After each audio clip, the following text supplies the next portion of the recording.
34 vjeçari Gazmend Çollaku, i cili u rrëmbye një natë më parë në Durrës, është gjetur i vrarë me një plumb në kokë dhe i lidhur këmbëduar. Trupi i tij ishte hedhur anës rrugës së fshatit Murqin të Fushkrujës.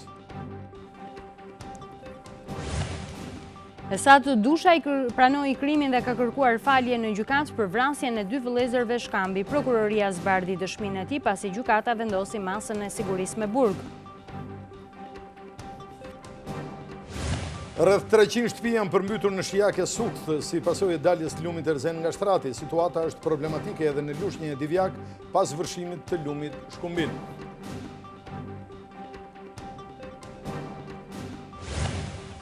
Banka Botërore ngre sërish shqetësimin për nivelin e lartë të kredive me probleme në Shqipëri. Në një raport të fundit ajo thotë se këto kredi mbeten rrezik për stabilitetin financiar të vendit. Ditën e përvjetorit të sulmeve në redaksinë e gazetës Charlie Hebdo, policia franceze shmangu një akt terrorist në Paris. Një maroken 20 vjeçar tentoi të sulmoj një komisariat policie duke thirrur Allahu Ekber. Gafe FIFA-s me topin e artë, faqja zyrtare e Qeverisë Europiane të futbollit e shpalli si fitues Lionel Messin për vitin 2015, ndonse zyrtarisht fituesi duhet të zbulohet më 11 janar.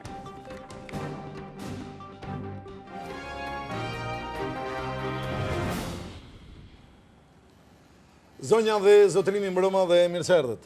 Mirëmbrëma, do të jemi së bashku në edicionin informativ të mbrëmjes këtu në televizionin Klan.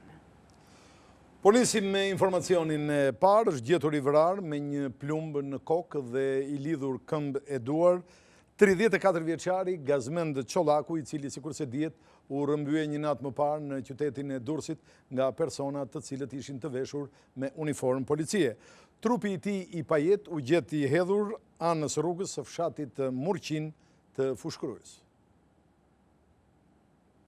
34 vjeçari Gazmend Çollaku, i cili u rrëmbye mbrëm në Durrës, është gjetur i vrarë mëngjesin e sotëm në fshatin Murqin të Fushkrujës. Trupi i tij është hedhur anës rrugës pra një kanali në rrugën kryesore që lidh Fushkrujën me këtë fshat. Ai ishte i lidhur me këmbë e duar dhe ishte qelluar me një plumb pistoleti në kokë. Policia dyshon se Çollaku është ekzekutuar në një vend tjetër dhe më pas është hedhur anës rrugës. Përpara se të vritej, persona që e rrëmbyen e kanë dhunuar. 4 persona e morën atë peng mbrëm në këtë rrugë në lagjen numër 1 të qytetit të Durrësit. Dëshmitar të shumtë panë ngjarjen dhe i thanë policisë se 3 prej tyre mbanin të veshur uniforma të forcave të rendit. Fillimisht e kanë qelluar 34 vjeçarin me një shkop bejsbolli dhe më pas e kanë futur në një makinë tip Audi A6 me ngjyrë të zezë. Policia thotë se kjo skemë është e ngjashme me rrëmbimin e Enver Stafugës në Fushkruj në 8 shkurt të vitit 2015. Gazmend Çollaku dyshohet të jetë vrarë pak minuta pas pengmarrjes, ndërsa makina që u përdor për rrëmbimin mendohet të jetë djegur. Policia po kërkon përmjetin në zonën e Larushkut dhe në Nikël pas disa informacioneve të marra në rrugë operative. Nuk ka ende të dhëna për motivin e ekzekutimit të 34 vjeçarit. Gazmend Çollaku ishte person me precedent penal. Në vitin 2008 ai ishte arrestuar për tentativë vrasje. Kjo akuzë u ndryshua në plagosje të lehtë dhe u dënua me 2 vjet burg. Në vitin 2010, pak pasi kishte dalë nga burgu, është arrestuar për armbajtje pa leje dhe dyshohej si antar i një bande të trafikut të drogës. Kohët e fundit ai lëvizte me një makinë të blinduar. 34 vjeçari Çollaku ishte një ndër të dyshuarit për vrasjen e 2 fisht të ndodhur në 20 dhjetor në Durrës. Ai ishte shoqëruar në polici, por prokuroria nuk ishte mundur që të provonte implikimin e tij. Pista kryesore e vrasjes së Gazmend Çollakut është ajo e hakmarrjes për shkak të vrasjes së 2 fisht të ndodhur në datën 20 dhjetor 2015 në qendër të Durrësit. Burime pranë grupit hetimor konfirmojnë për televizionin Klan se Ervin Kodra, një prej viktimave të atij atentati, dhe Gazmend Çollaku kanë qenë shok të ngushtë deri para 6 muajsh. Burimet thonë se në rrethana ende të paqartësuara mirë, Kodra dhe Çollaku në verën e vitit të kaluar janë konfliktuar ashpër me njëri tjetrin për trafikun e lëndëve narkotike jashtë vendit. Çollaku ishte në mesin e të shoqëruarve për vrasjen e 2 fisht të ndodhur më 20 dhjetor në qendër të Durrësit pranë Torrës. Ai u pyet nga policia në lidhje me ekzekutimin me Kalashnikov të Ervin Kodrës dhe Endrit Çaushajt, 2 të rinj që dyshohet se ishin pjesë e një rrjeti të trafikut të drogës. Çollaku u konsiderua si dyshuar kryesor, por u lirua, pasi nuk u provua lidhja e tij me vrasjen. Burime nga prokuroria e Durrësit thanë për televizionin Klan se e kanë provuar që ai ishte në vendin e ngjarjes, por nuk mundën të provojnë nëse e ka marrë pjesë në atentatin ndaj 2 të rinjve, që u qelluan me 33 plumba në makinën tip BMW X5. Rrëmbimi dhe vrasja e 34 vjeçarit Çollaku po hetohet nga prokuroria e krimeve të rënda. Burime nga kjo prokurori thanë se nuk përjashtohet edhe lidhja e atentatit e 20 dhjetorit si pistë për zbardhjen e ngjarjes. Ka reaguar për këtë çështje dhe Partia Demokratike. Unë juftoj tani të ndjekim bashkë. Ali Beaj.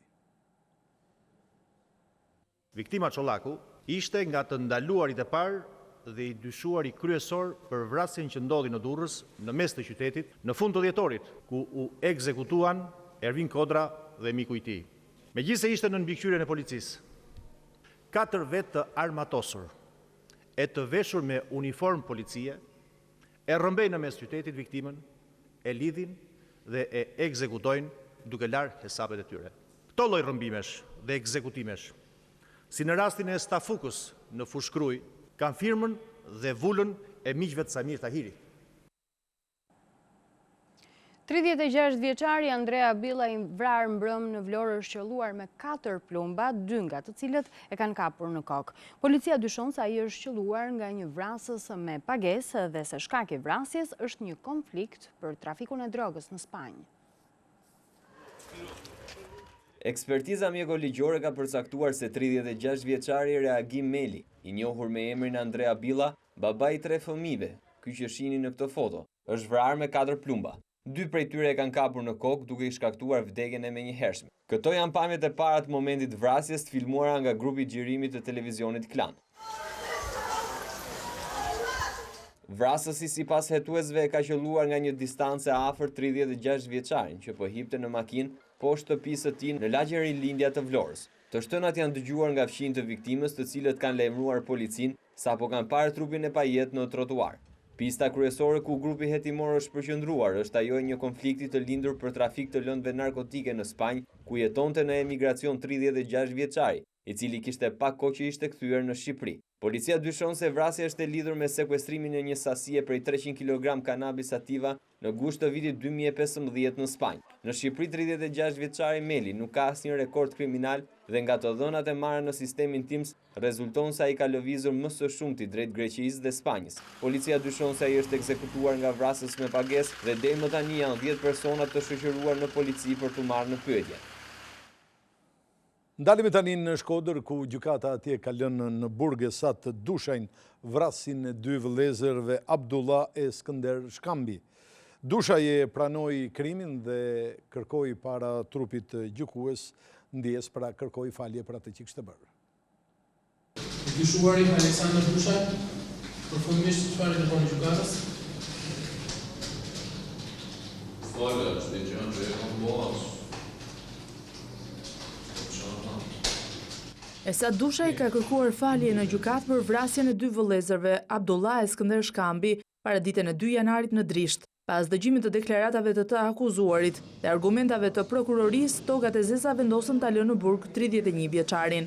Gjatë 5 ditëve hetim, prokuroria ka rindërtuar të gjithë ngjarjen mbi dëshmitë e tij dhe të vëllait të viktimës Recep Shkambi. Po mbi këto 2 dëshmi është faktuar se motivi i këtij krimi ishte refuzimi i Skënder Shkambit për t'i dhënë vajzën për grua e Esad Dushajt, që njihet dhe me emrin Aleksandër. Sipas Recep Shkambit, ditën e ngjarjes vëllezërit e tij Abdullah dhe Skënder janë takuar në fshat me vrasësin. Vëllezërit i kanë thënë në telefon se kanë probleme me të dhe se ai ishte nisur menjëherë, por ka dëgjuar të shtënë armësh pak sekonda më pas dhe ka parë Esad Dushajn të largohet me vrap me një automatik në dorë. Vet Dushaj gjatë marrjes në pyetje në prokurori ka thënë se Skënder Shkami e ka kërcënuar fillimisht në telefon. Ditën e ngjarjes e kishte kërkuar nëpër fshat dhe sapo e kishte parë në rrugë ishte afruar. Biseda mes tyre ka qenë e tensionuar dhe Dushaj pretendon se është ofenduar ai dhe familja e tij nga viktimat. Për këtë arsye ai ka shkuar në banesën e tij, e cila është vetëm 50 metra larg, ku ka marrë automatikun.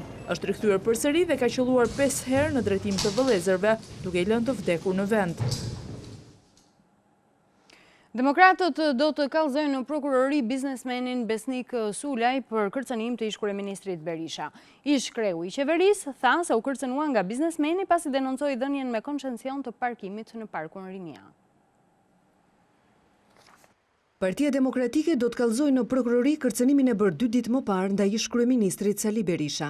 Në një deklaratë postuar të martën në rrjetet sociale, ish-kryeministri Berisha tha se ishte kërcënuar nga biznesmeni Besnik Sulaj përmes një SMS-je, pasi kishte denoncuar dhënien me koncesion të ndërtimit të një parkimi privat tek Parku Rinia në Tiranë, pronarit të kompleksit Tajvan. për të cilin shkruante se është person i afërt me kreun e qeverisë Edi Rama. Sipas Berishës, biznesmeni Sulaj e ka kërcënuar duke i shkruar se e kishte personale me të dhe se tani do ta njohë. Prokuroria e Tiranës ende nuk ka nisur hetimet për ngjarjen. Mësohet se organi i akuzës është në fazë verifikimit të informacionit për të parë nëse ka elemente veprës penale dhe paskallëzimit të Partisë Demokratike. Pritet të ndërmarrë dhe veprime konkrete. Biznesmeni Besnik Sulaj reagoi pas denoncimit të ish-kryeministrit Berisha duke i quajtur një episod të pakëndshëm dhe reagim pas një përndjekjeje 15 vjeçare që i është bërë atij. 2 aksidente të ndryshme me viktima kanë ndodhur sot në aksin rrugor Qafkashar-Rinas. I pari ndodhi në orët e mëngjesit ku një 41 vjeçar ka gjetur vdekjen pas përplasjes së 2 makinave, ndërkohë po shikoni dhe makinat e përplasura. Viktima quhet Fredi Zogu, ishte drejtuesi njërës prej makinave, ndërsa drejtuesi i mjetit tjetër u plagos. Aksidenti tjetër ndodhi në orët e mbrëmjes ku nga përplasja 2 automjeteve, njëri prej tyre është përmbysur jashtë rrugës, po e shihni pikërisht në ekran. Viktima është një 32 vjeçar që quhet Julian Rica. Policia dyshon se shkaki i aksidenteve është shpejtësia me të cilën kanë udhëtuar mjetet. Një zjarr përfshiu sot në mëngjes shkollën e Minduraku në kryeqytet. Dyshohet se zjarri u shkaktua nga një shkëndij në paketën e shpërndarjes energjisë elektrike. Si pasojë e flakëve, nxënësit janë evakuar. Një zjarr ka përfshirë shkollën e Minduraku në Tiranë rreth orës 8:45 minuta. Menjëherë është urdhëruar evakuimi i nxënësve nga klasa dhe më pas është bërë mundur ndërhyrja e shërbimit zjarfikës. Shkaki i zjarrit është bërë djegja e panelit qendror të shpërndarjes së energjisë elektrike, si pasojë mbi ngarkesës dhe cilësisë së dobët të panelit. Për pasojë gjithë shkolla ka mbetur pa energji elektrike, ndërsa mësimi është pezulluar. Djegja e panelit qendror të shpërndarjes së energjisë elektrike u bë shkak edhe për një zjarr që shpërtheu mesditën e së martës në kopshtin numër 45 në Selit. Sipas ekspertëve, zjarri në panel ishte shkaktuar nga amortizimi i rrjetit dhe mbi ngarkesa e tij.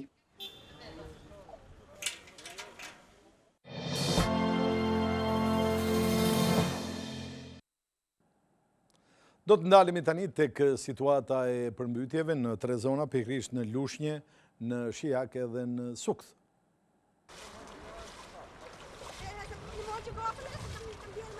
Në rrezik për jetën banor të rrethinave të Lushnjës po largohen si të munden nga shtëpitë e përmbytura. Paraditën e sotme çarja e argjinaturës së shkumbinit në Çerm ka sjellë përmbytje në fusha dhe banesa. 30 familje janë evakuuar. Disa banesa të ndërtuara pranë argjinaturës së lumit janë përmbytur që prej orës 2 të mëngjesit. Banorët e tyre u kapën në befasi. Disa të tjerë presin të evakuohen me ndihmën e autoriteteve. Prefekti i Lushnjës Ilir Dervishi tha se banorët e rrezikuar do të evakuohen edhe nëse kundërshtojnë. 18 banorë ndodhen banesë. Kemi njoftuar një varg shpëtimi dhe forcat e ushtrisë dhe të shërbimit zjarfikës dhe të policisë dhe do të ndërhejmë dhe do të evakuojmë atë familje. Situata është kritike edhe në Shijake në Sukth. 100 shtëpi të ndërtuara në 2 anët e urës së Shijakut u përmbytën si pasojë e daljes nga shtrati të lumit Erzen. 200 shtëpi të tjera u përmbytën në Sukth dhe disa fshatra që ndajnë këtë zonë me Shijakun. Banorët u evakuuan me ndihmën e shtabit të emergjencave dhe policisë. Disa prej tyre mbetën për pak kohë të izoluar pasi ku i rrethoi banesat e tyre. Erdhi motorskafit na merrte, ishin bllokuar rrugët nga ato avllit dhe nga portat. Nuk kishte ku hynte më. 3 metër ujë. Gjatë natës për shpëtimin e banorëve u angazhuan edhe forcat e ushtrisë me anë të një gomoneje. Disa banorë ankohen për mosdhënie ndihme. S'ka pa policë, s'ka pa një zjarfik, s'ka pa fatron me ardha, gjithë njerëzit merren në shtëpia. Është 1 metër gjysmë uji merren për shtëpia. Ka ikë me kafshë, me çajë, kanë ikë gjithë, ka malum gjithë. Në Lezhë uji ka nisur të largohet nga zonat e përmbytura, por në Zejmen ka lënë pas dëme të konsiderueshme. Çdo vit është i njëjti avas për mua çështon. Kjo është edhe smur. Unë jam edhe smur, jam invalide, unë 40.000 lek marr, unë çfarë më bëj me 40.000 lek? Nuk bëga në oli po s'ba. Nuk smuset me se mund bëhet. Nga shirat e rënë një ditë më parë, mbi 2000 hektar tokë vazhdojnë të jenë të përmbytura në Lezhë, ndërsa zona përmbahet në monitorim. Pas kthimit nga Shtetet e Bashkuara të Amerikës, kryeministri Rama ka qenë sot në zonat e përmbytura në Shijak. Rama tha se të gjitha strukturat janë në gatishmëri të plotë, ndërkohë që fajsoi ndërtimet pa leje të ngritura pa kriter si faktor rëndues të situatës.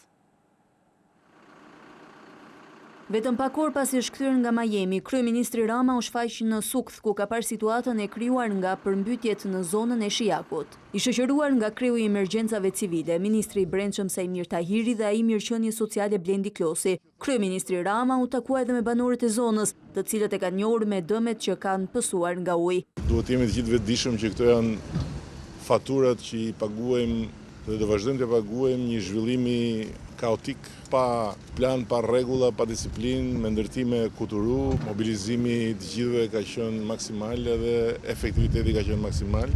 Kreu i qeverisë tha se shumë shpejt do të miratohet edhe ligji për moratoriumin e pyjeve, i cili do të ndaloj prerjen e pyjeve për një afat 10 vjeçar. Do ndalojmë në mënyrë drastike prerjen e pyjeve për 10 vjet, për të krijuar një mundësi rikuperimi dhe për të rifituar një strukturë mbrojtëse nga erozioni që nuk e zëvendëson dot asnjë kanal dhe asnjë ekskavator. Ministri i Mirëqenies Sociale Blendi Klosi e quajti situatën dramatike, por vlerësoi ndërhyrjen e forcave të ushtrisë për evakuimin e banorëve. Edhe kryetari i Partisë Demokratike Lulzim Basha ka qenë në zonat e përmbytura ku njoh me shqetësimet e banorëve. Edhe kryetari i Partisë Demokratike Lulzim Basha shkoi të shohë nga afër situatën e përmbytjeve në Sukth, në Katun të Ri, në Qerret dhe në Flak, ku mbi 1200 familje janë përmbytur. Banorët thanë se uji ka vërshuar rreth orës 3 të mëngjesit. Veti 6 i mren aty. Uji deri këtu. Aty ke njerëzit? Jo, unë i kam thënë se kanë ardhur njerëzit e mi, shiqur që i kam, se sa për shtetin kena marru. Le ti ngeli çdo njëri qefi këtu. Basha kontaktoi edhe me forcat e ushtrisë ku është interesuar për situatën e përmbytjeve. Ai kanë nxjerrë njerëzit fëmijë, ai kanë nxjerrë. Ato në të marrin. Po të kaloj kolonelin e që është me forcat, ti thosh. Do të bëjmë të pamundur që të ndihmojmë edhe me ushqime dhe po pati nevojë edhe për të transportuar njerëzit që ke brenda. Në kryeqytet gjendja është normalizuar tashmë dhe uji është tërhequr nga qendrat e banuara. 24 orë më parë, tërbimi i lumit të Tiranës si pasojë e rreshjeve rrezikoi disa banesa për rreth tij. Ndërprerja e rreshjeve mëngjesin e sejntes ka ulur ndjeshëm prurjet. Ujërat e tij përmbytën disa banesa dhe rrezikuan disa të tjera, banorët e të cilave u evakuuan. Probleme duket se ka vetëm në urën e vogël të Paskuqanit. Policia e ka bllokuar qarkullimin e makinave nga frika se ajo mund të shembet. Lumi i Tiranës shkaktoi përmbytje edhe në zonën e urës së institutit, pjesë e njësisë administrative numër 11. Nuk shkaktoi dëme si herët e tjera, por panik po. Lashat e fëmijët edhe vetë punojmë arsimin, ngela pa shkuar në shkollë sepse këtu kishte arritur mbi 60 cm. Ujë dhe s'kishim nga të kalonim. Bashkëshortim s'ka fjetër fare, gjithë natën kanë ditë në emergjencë të jashtëzakonshme për të paktën të shpëtonim fëmijët, i nxirnim lart në katë dytë. Para vjet jemi katandisur fare. Gjithë lagja ka marrë kredi që ta eliminoj përmbytjen e parë, pasi nga shteti s'kishim asnjë lloj përkrahje. Niveli i ujit ka rënë edhe në lumin e Lanës. Moti i keq dhe shirat që ranë sigurisht kanë krijuar disa probleme në disa akse rrugore. Ndjekim bashkë. Prurjet e shumta të lumit Shkumbin kanë sjellë shembjen e argjinaturës në afërsitë të nënkalimit Zibrak, duke bërë që në aksin rrugor Elbasan Librazh qarkullimi të bëhet vetëm një kalim. Argjinatura është shembur në një distancë prej rreth 100 metra dhe aktualisht qarkullimi bëhet me alternime. Të njëjtën, ky aks qëndroi për rreth 2 orë i bllokuar për shkak të rishqitjeve të dherave në rrugë. Situatë problematike në rrugët e vendit janë shfaqur edhe në akset të tjera të Elbasanit. Në segmentin Bajnë-Driz është i bllokuar qarkullimi si pasojë e fryrjes së liçenit të Devollit. Si pasojë e rishjeve të dendura në Librazh është shembur ura e Gostimës, që shërbente për të lidhur dy fshatra, Poldizval me Mirakën. Përpasojë mbi 1500 banorë të zonës janë bllokuar. Bllokim të rrugës ka edhe në aksin Librazh-Steblev si pasojë dy shkarjeve masive. Në aksin Tiranë-Elbasan si pasojë rrëshqitjes në Ib, rruga është devijuar në aksin e vjetër. E bllokuar është edhe rruga e vjetër në Bërzhit, pasi ka rrëshqitje të dherave anash asfaltit. Prej 24 orësh është e izoluar edhe njësia administrative e Ungrejt në bashkinë e Lezhës, pasi një masiv i madh dhe u shkëput dhe ra në rrugën që lidh këtë njësi vendore me akset kryesore. Kompania Kopriaktor që ndërton autostradën Tiranë-Elbasan rezulton që të ketë miliona lek borxhe kompanive të ndryshme. Vetëm vitin që shkoi ndaj saj janë lëshuar 12 urdhra sekuestrosh për bllokim të aksioneve të kompanisë, çka e vënë në pikpyetje dhe përfundimin në kohë të punimeve të rrugës. 12 urdhra sekuestrosh për bllokim të aksioneve janë lëshuar ndaj kompanisë Kopriaktor që po merret me ndërtimin e rrugës Tiranë-Elbasan vetëm në vitin që kaloi. Sipas të dhënave në qendrën kombëtare të regjistrimit dhe dokumentave që shoqërojnë urdhrat e bllokimit, vëret se kompania nuk ka mundur të kryejë pagesat për furnitorët, personat fizik dhe nën kontraktorë të ndryshëm, duke u zhytur kështu në miliona lek borxhe. Për këtë arsye, shoqëritë përmbarimore janë drejtuar në QKR duke bllokuar llogaritë bankare dhe aksionet e kompanisë Kopriaktor. Kjo gjë duket se e ka vënë në vështirësi financiare kompaninë, duke vënë kështu në pikpyetje sërish përfundimin brenda afatit të punimeve të rrugës Tiranë-Elbasan që duhet të përfundojë në muajin qershor. Të kontaktuar nga televizioni Klan, drejtues të firmës thonë se kjo situatë është shqetësuese për ta, por nuk do të ndikojë në përmbylljen e punimeve brenda afatit të parashikuar. Kompania Kopriaktor pretendon se nuk është paguar nga qeveria për punë të kryera dhe kjo ka sjell edhe krijim të borxheve.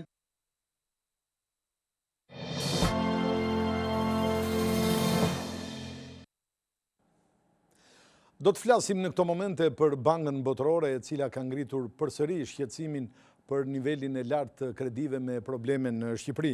Në një raport të fundit të kësaj banke, ajo thotë se këto kredi mbeten në rrezik për stabilitetin financiar të vendit. Banka Botërore ngre sërish alarmin për nivelin e lartë të kredive me probleme në Shqipëri. Në raportin e fundit mbi perspektivën ekonomike globale, Banka Botërore thotë se edhe pse është bërë progres, niveli i lartë i borxhit të pakthyer në banka mbetet problem për stabilitetin financiar në vend. Janë të paktën 35 kompani të mëdha në Shqipëri në listën e bizneseve me kredi me probleme. Ata zënë rreth 56% të totalit të këtyre kredive të pakthyera si pasojë e problemeve financiare. Banka Botërore vazhdimisht e ka trajtuar me shqetësim këtë çështje. Edhe në raportin për Europën Juglindore, ajo theksoi se këto kredi përbëjnë rrezikun kryesor që i kanoset ekonomisë së vendit tonë. Në raportin e fundit mbi perspektivën ekonomike globale me shqetësim për Shqipërinë shihet edhe deficiti i lartë buxhetor. Në raport vëret se Banka Botërore i ka ulur pak pritshmëritë për rritjen ekonomike. Nga 3.5% që kishte parashikuar në raportin e qershorit, rritja pritet në 3.4% në vitin 2016, aq sa janë edhe pritshmëritë e qeverisë.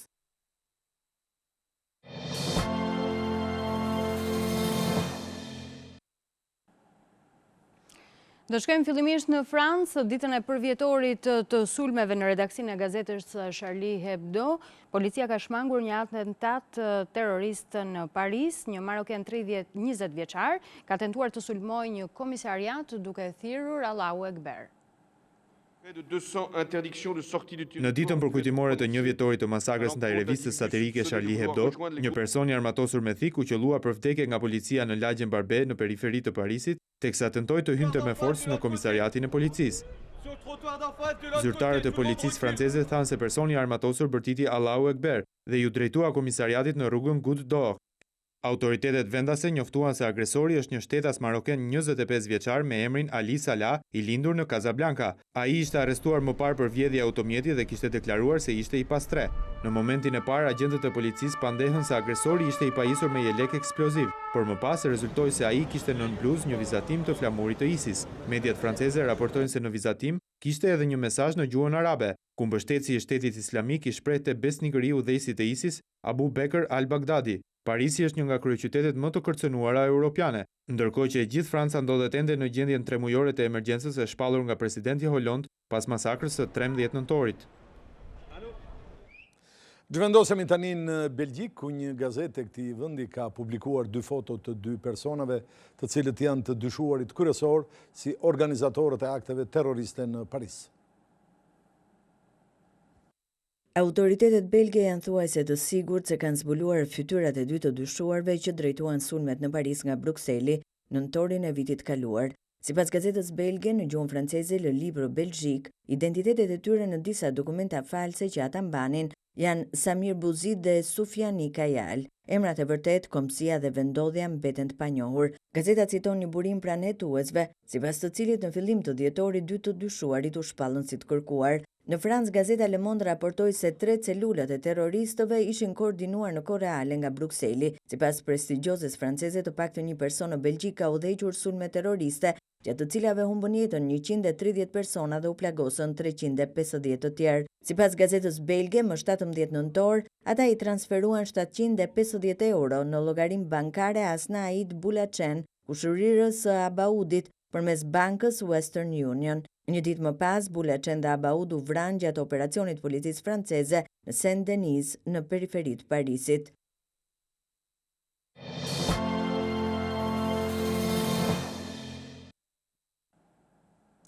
FIFA ka bërë një gafë sot përmes faqes së saj zyrtare. Ajo ka shpallur fitues të topit të artë Lionel Messi, ndërkohë që kjo shpallje bëhet përmes një spektakli, sikurse organizohet çdo vit, dhe këtë vit do të jetë në datën 11 janar.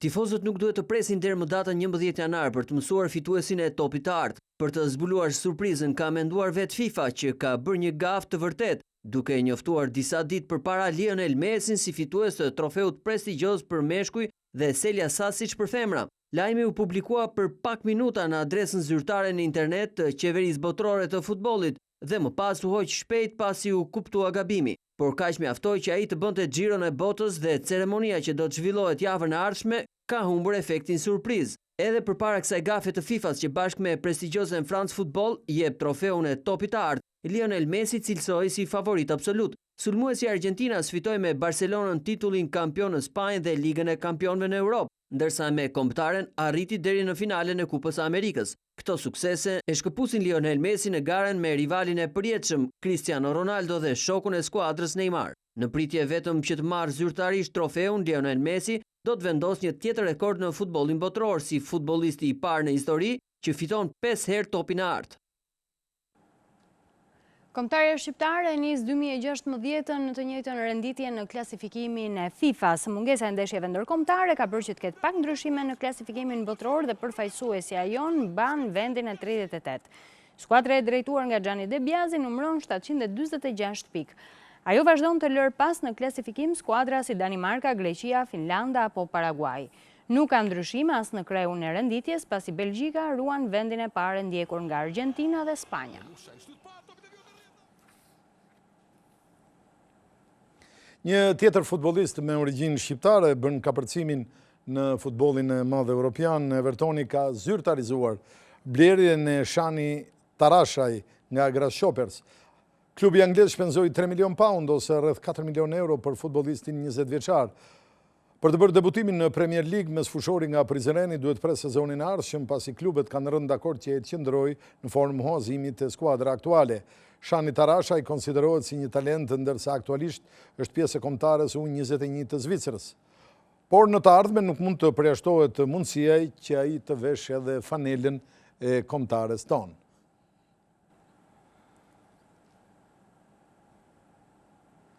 Kosovari Granit Xhaka është sot për sot një ndër lojtarët më të shtrenjtë në Bundesligë. Për të, Mönchengladbach kërkon 50 milion euro. 50 milion euro është shifra që Borussia Mönchengladbach ka vënë për kartonin e Granit Xhakës, përballë interesimit të disa prej klubeve më të mëdhenj të Europës si Bayern, Juventusi apo Liverpooli. Gladbach dëshiron të bëjë një biznes të madh. Me sfushori shqiptar i Zvicrës, kapiteni 23 vjeçar po shkëlqen si asnjëherë tjetër këtë sezon, duke e shumë fishuar shifrën për të cilën u mor nga Gladbachu. Borussia bëri të vetin 4 vjet më parë për 8.5 milion euro. Ai sot është një ndër lojtarët më të shtrenjtë të kampionatit gjerman sipas gazetës Bild. Në krye të vlerësimeve është Thomas Müller, për të cilin Bayern i kërkon 200 milion euro. Pastaj vijnë Aubameyang i Dortmundit dhe Draxler i Wolfsburgut, ndërsa Xhaka është i pesti në listën e më të shtrenjtëve. I kritikuar për stilin e tij të lojës, shqiptari i Kosovës është mbrojtur duke thënë se ai vërtet luan fort, por nuk është një i çmendur.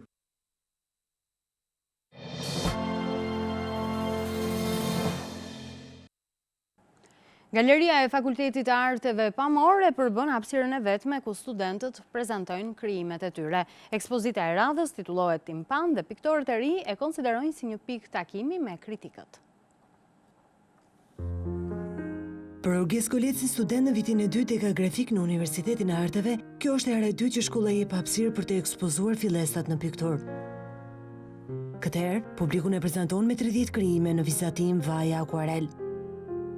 Ekspresiviteti i shenjave grafike dhe format kompozicionale në pamje të parë marrin frymë nga ekspresioni gjerman i shekullit të 20 në krimtarinë e Orgesit, ashtu siç janë të lexueshme edhe elementi i jetës urbane shqiptare. Nis që nga prehistoria, femra dhe mashkulli, marrëdhëniet midis tyre si kanë ndryshuar, edhe si unë i shikoj edhe në ditët e sotme që pak a shumë qëndrojnë në të njëjtin ekuilibër. Si në çdo gjenesë një artisti, edhe në pikturën e 20 vjeçarit gjurmët e dijes së transmetuar nga mësuesit, e në këtë rast të piktorit të njohur Gazmet Lenka janë të prekshme.